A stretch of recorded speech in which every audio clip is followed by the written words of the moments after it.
Faithful in my life, faithful to me, faithful in my life, taking me. Faithful, faithful in all your ways. Faithful in all your ways. Faithful. Hi guys, welcome to Growing with Christ, where we talk about all things growth, motivation, and development based on biblical standards. Come on!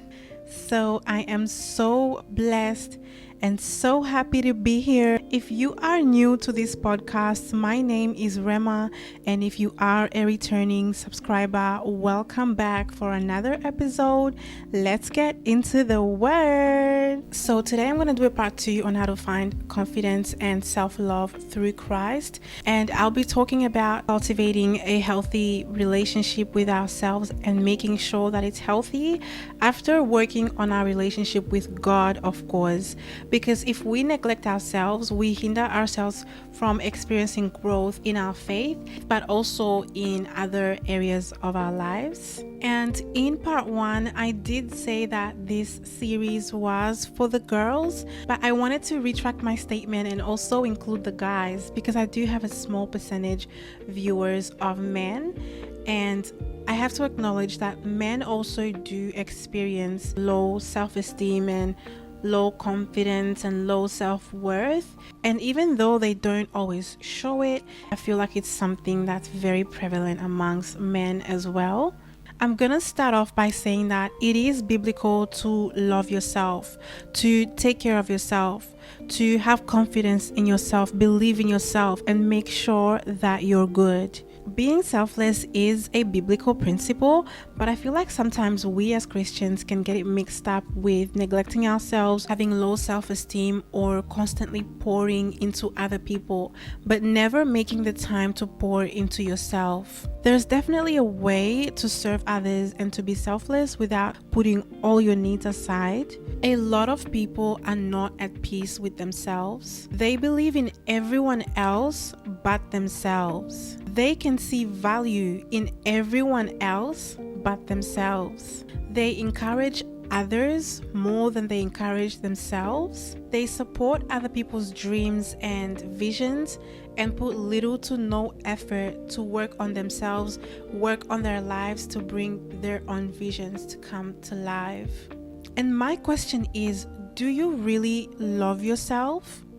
When you understand that your identity is tied to your destiny, you'll understand how important it is for you to have the right perspective about yourself. Otherwise, if you don't have the right perspective, you'll be wasting your time here on earth living aimlessly. Think about how many people have come and gone and they've never discovered their destiny. They've never found out God's thoughts about them. And I've always thought to myself growing up, I never want to be one of those people who never discover their identity, never discover their gifts and abilities, and never bring it to life. I want to experience the fullness of what God has for me, and I would assume that you want to do that as well, since you are clicking on this podcast episode today. And in order for me to experience the fullness of what God has for me, I have to align my thoughts and my beliefs with His Word and what He says about me, which is pretty much renewing my mind. It's important to have the right mindset, and that mindset will take you places. And your mindset can also be something that hinders you from getting somewhere you're trying to go in life. So while I was reflecting on which Bible passage to focus on for today's episode, God put on my heart Numbers chapter 13 to 14, which is the story of Joshua and Caleb. Moses had picked out 12 spies from each tribe of Israel to send into the promised land, and among those spies were Joshua and Caleb. So they had gone and they had seen the land. But when they came back to talk to Moses about their findings, Joshua and Caleb were the only 2 spies that had a positive report about the land and that actually believed that they could go ahead and take possession of the land. The other 10 spies had very different opinions from Joshua and Caleb, and their opinions were very negative. So they were talking about how big their enemies were and how they saw themselves as grasshoppers compared to the giants who were living in the land. And then, with their negative report, they caused everyone else to be discouraged, and they too started complaining against God, that God was trying to set them up to die by sending them into the land. They even said that they would have preferred staying back in Egypt rather than going into the promised land. And this is a crazy statement. I think about it, I'm like, really? How can they want to go back to Egypt, a place where they were hungry constantly, being mistreated constantly, being oppressed as a people? They would rather go back there than face the giants in the way of their destiny. It just goes to show you that if you don't renew your mind, and if you don't align your mind with what the Lord says about you, you're always going to want to turn back to your past. Every single time life gets hard, you're going to want to go back to what you came from, because that's what you're used to. Even if it's a place of pain, even if it's a place of trauma, if your mind is comfortable there, and if that's what's familiar to you, every single time that you're faced with difficulties, you're going to want to go back to being depressed, go back to being discouraged, go back to using substances, and that's your comfort zone. So that's what I'm getting from this story. But that was a bit of a side note. The thing that stood out to me a lot is how they said they saw themselves like grasshoppers compared to the giants that were inhabiting the land. So it was their self-perspective that caused them to be discouraged, that caused them to have a negative mindset towards going and taking blessings that God had already prepared for them. Like, God has already promised you this land, but because you don't believe in yourself, because you see yourself as small and as inadequate, you don't see that you're capable of achieving something. Notice how God had already given them the land, but they still had to go and fight for the land. They still had to go and take possession because there were giants in the land and there was opposition. You would think that since God called it a promised land, it would be like a gift. God would just be like, walk in the promised land and take whatever you want and live however you want to live. But there's a fight that comes with promises. The journey to your destiny is not going to be sunshines and rainbows, because the enemy is not happy about the calling that's on your life. He's not happy about your decision to put God first, and he's going to fight against you relentlessly. And God is going to allow that to happen because tests and trials are used by God to strengthen our faith and to build us into the person that he's calling us to be. And if you don't understand that we already have the victory, you might just give up and be discouraged and stop fighting for something that is already yours. And that's what we can see in this book of Numbers, because even though the children of Israel had to fight for the promised land, they failed to realize that God had already given them the victory over their enemies.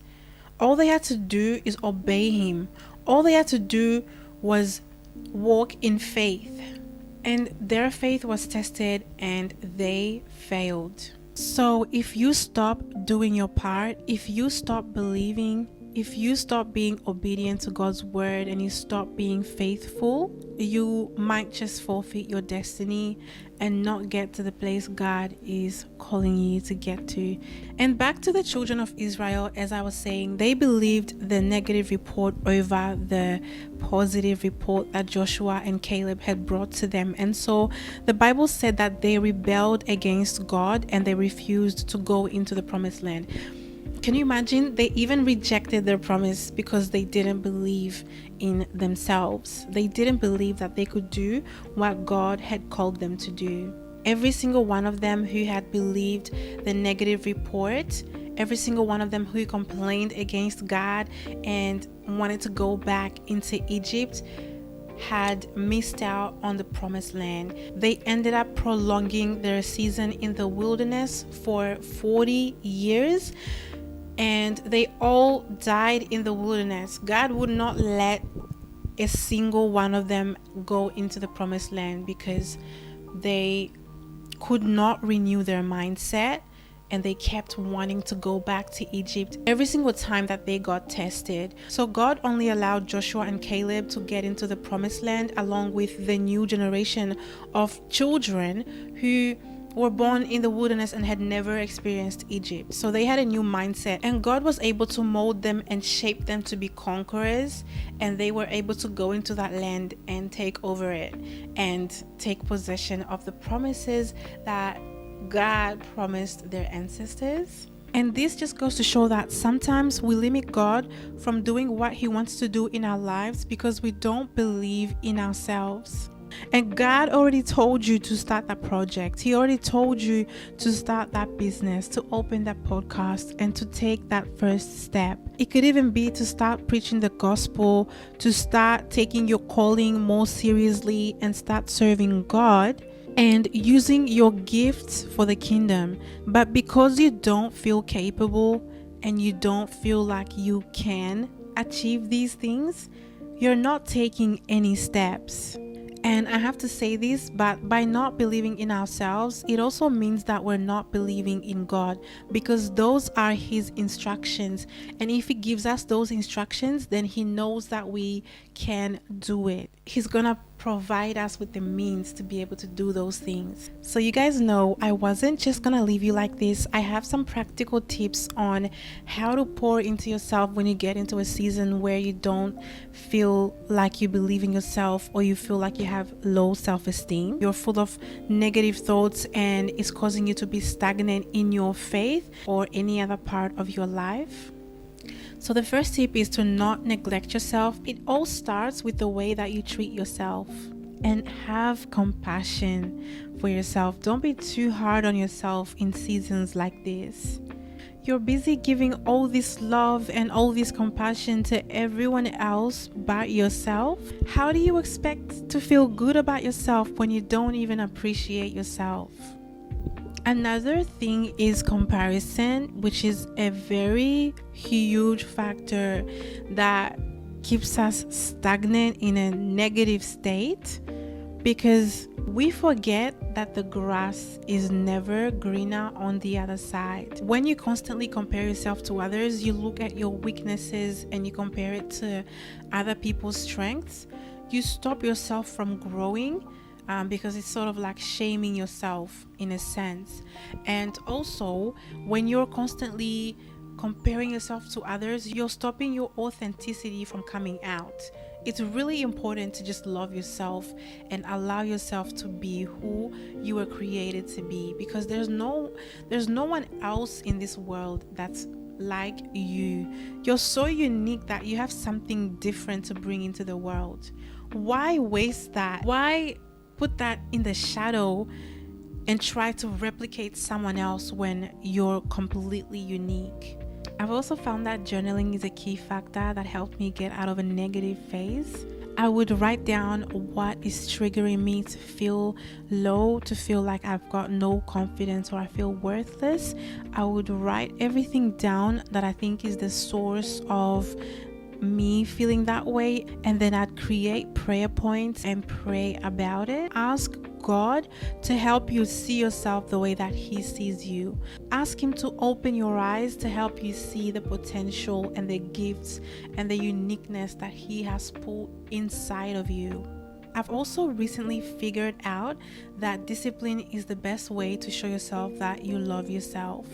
And I've got a little passage in Proverbs chapter 15 verses 32, which says, "Anyone who ignores discipline despises himself, but whoever listens to correction acquires good sense." There are people who have less talent than you, people who have less money than you, people who have less resources than you, but they're doing more with what they have because they have self-discipline and they have self-belief as well. Discipline is such a hard thing to get because you have to ignore your emotions and ignore the negative thoughts and just do what needs to be done. If you need to wake up and read the Bible at a certain time of the day every single day, when you wake up, don't think about how you feel, just do it.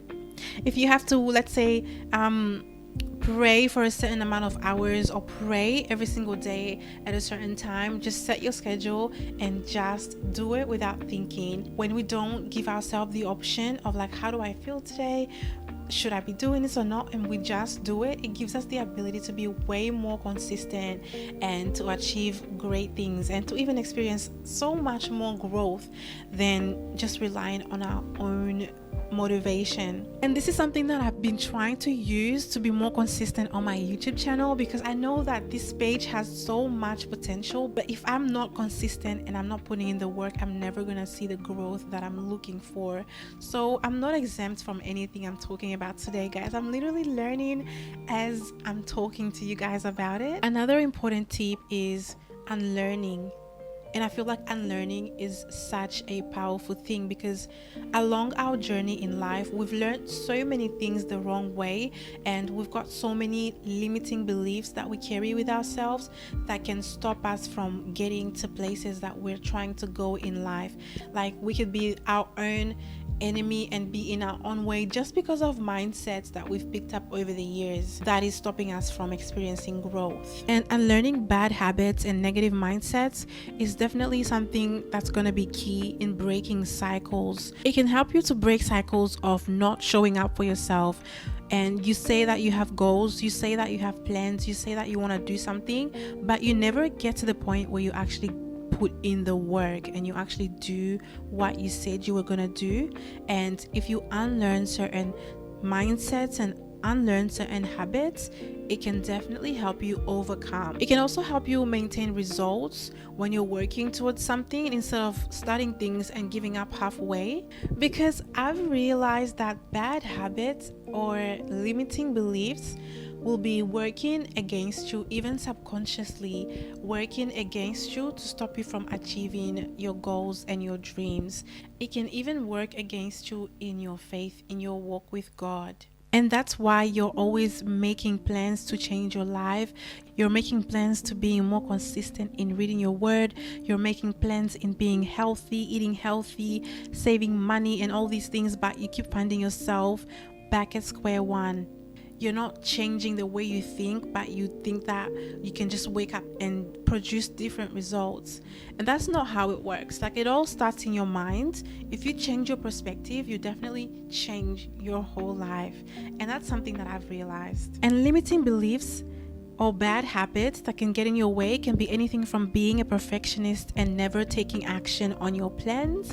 It could be never taking accountability of where you went wrong and what you did wrong to be able to learn and grow. It could be self-sabotaging yourself when something is going right and you're experiencing good things in life.